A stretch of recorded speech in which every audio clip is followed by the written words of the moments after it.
Hello everyone and welcome to our new episode of the Janitza International Podcast. It's nice to have you with us today, and today we will talk about the new trends and news in the different markets over the world. Our experts, Tobias, Harry and Michael, will give us some insights about their experiences, but also how the companies will deal with the new upcoming trends. I wish you an interesting and exciting episode.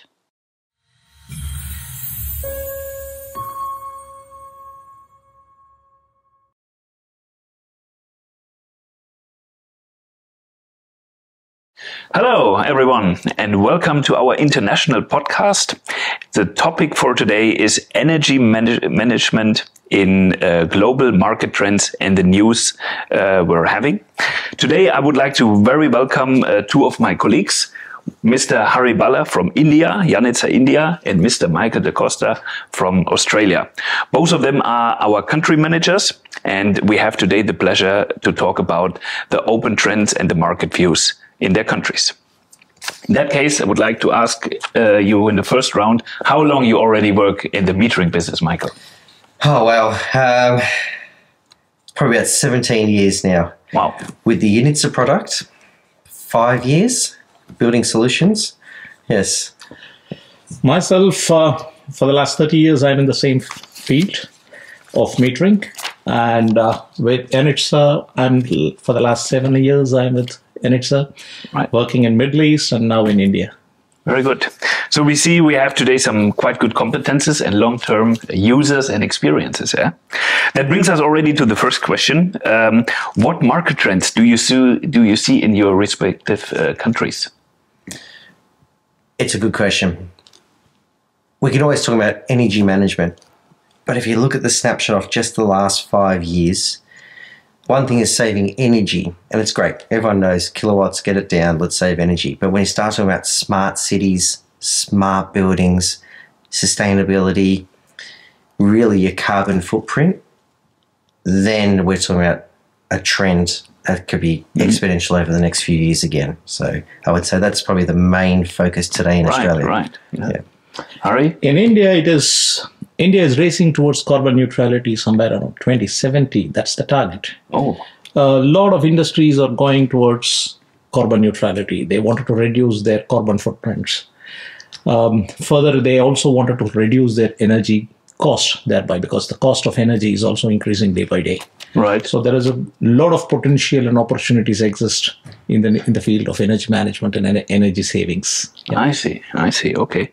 How do you see, respected with that, the client awareness of energy monitoring, or as well maybe management, prospectively in Australia, Michael?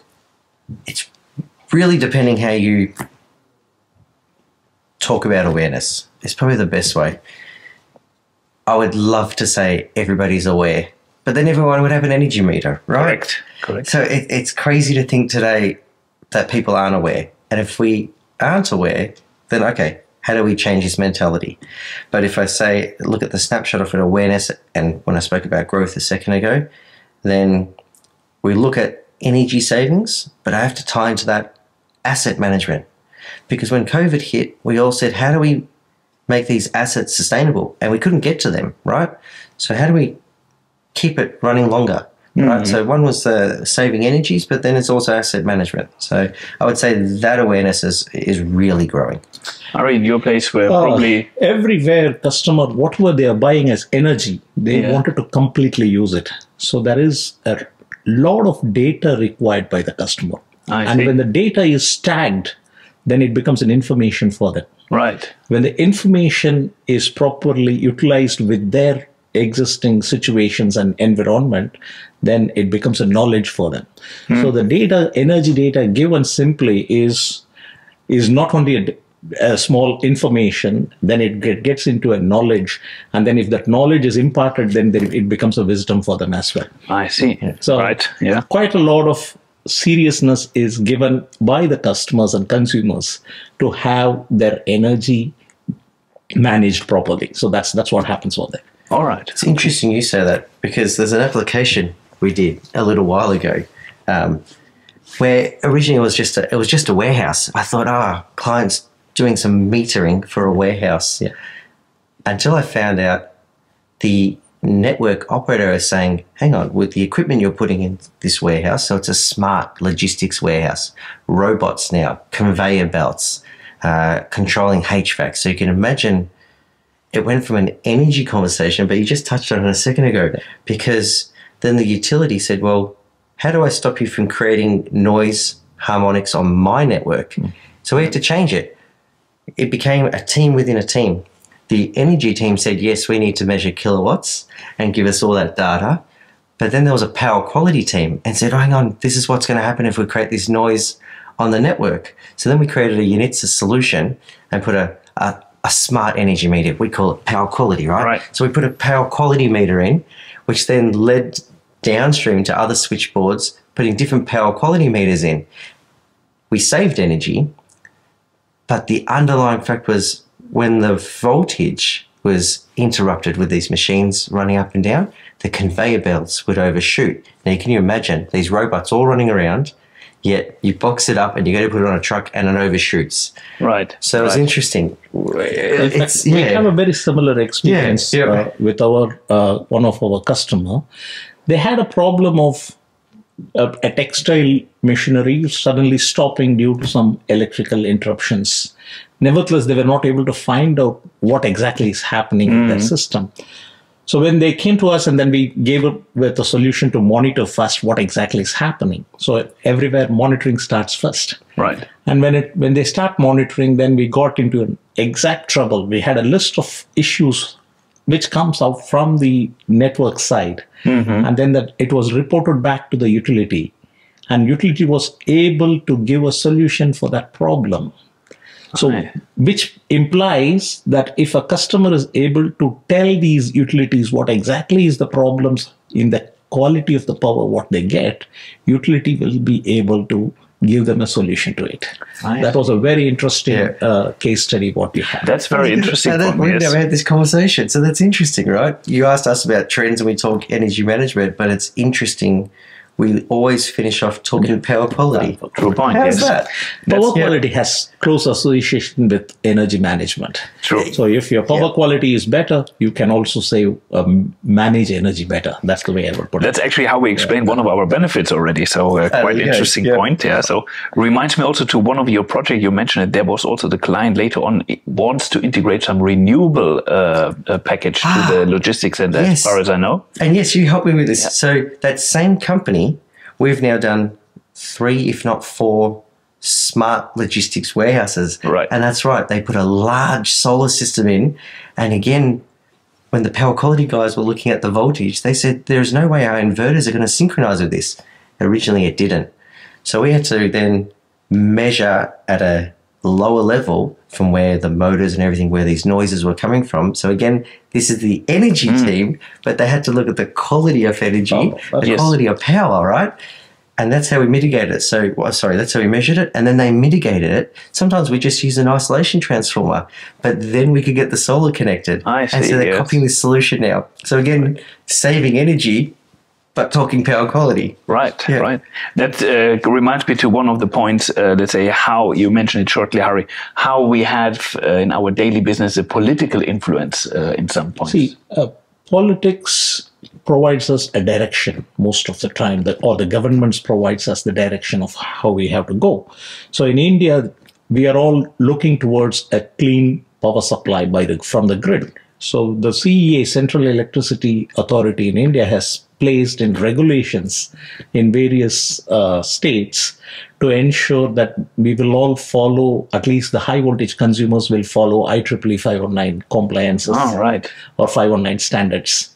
So in the process, there are also a lot of penalties which comes out of that if they go cross beyond these limits stipulated by these standards. So it's a very interesting for the grid, because customers know how much of pollution they can throw into the grid systems. So because there is a limit for it. So there is a limit for throwing the harmonics into the grid.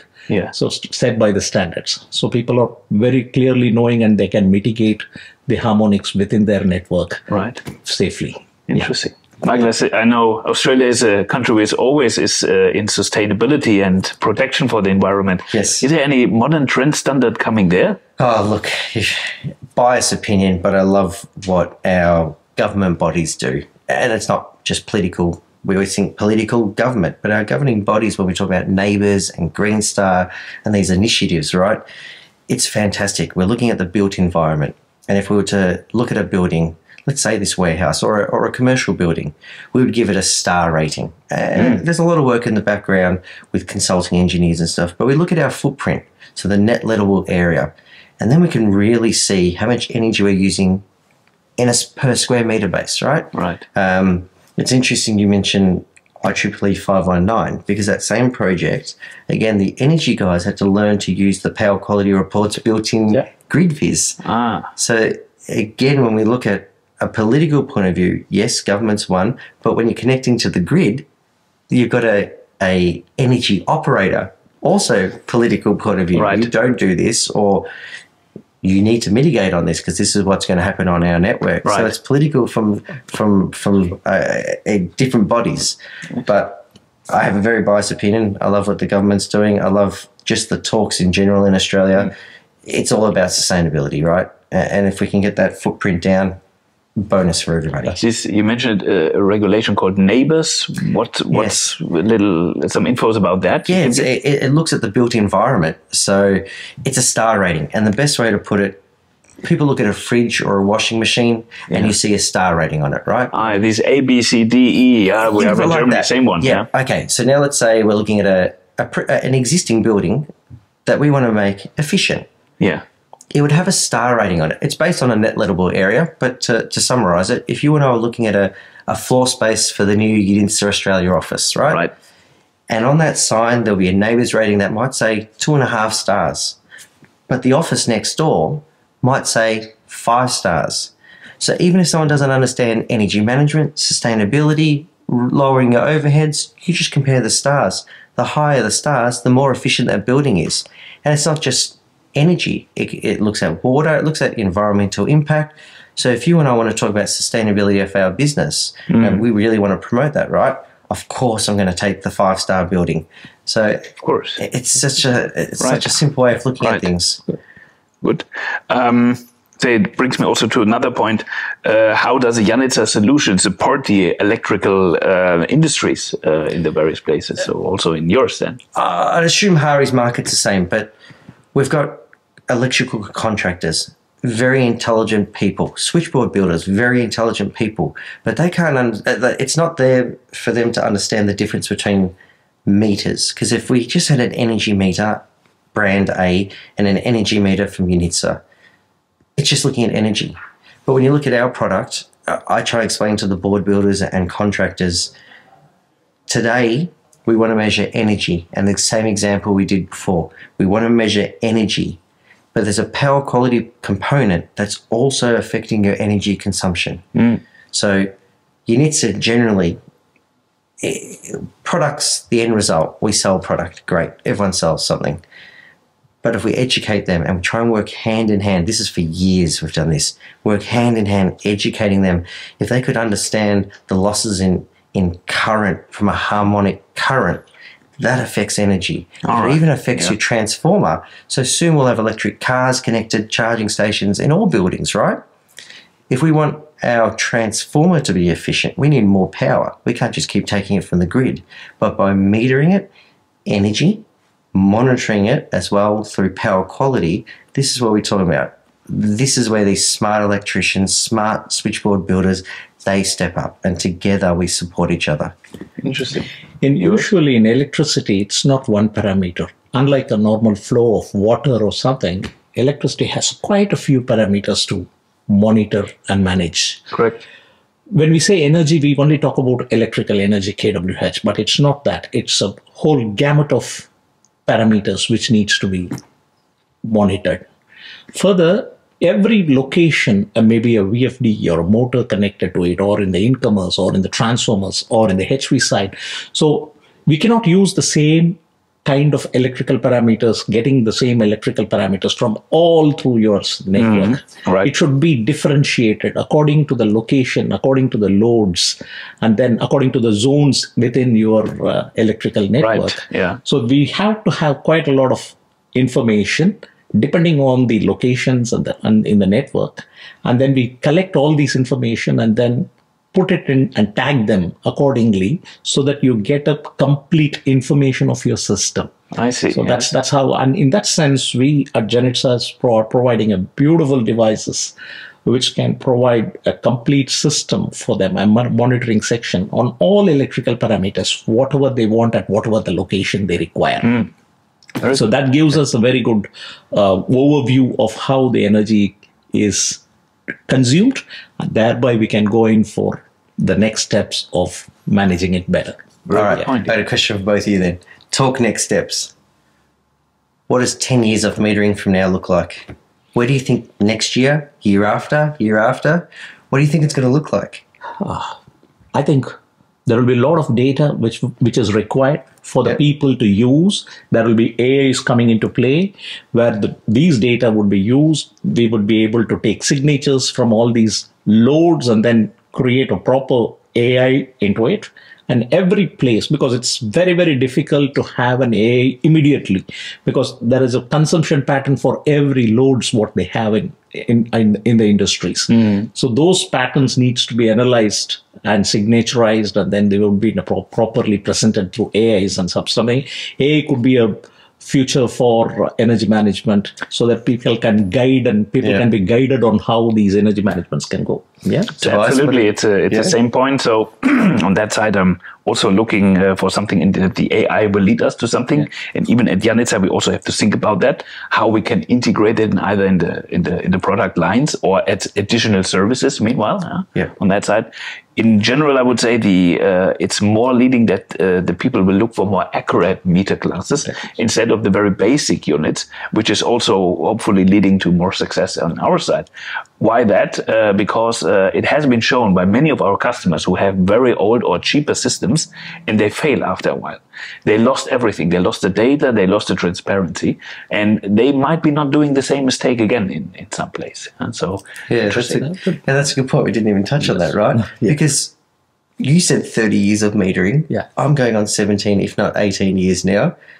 You think those systems that we put in 15 years ago are actually outdated today? Yet today they're still specified because people just say, oh, but that's what I've always done.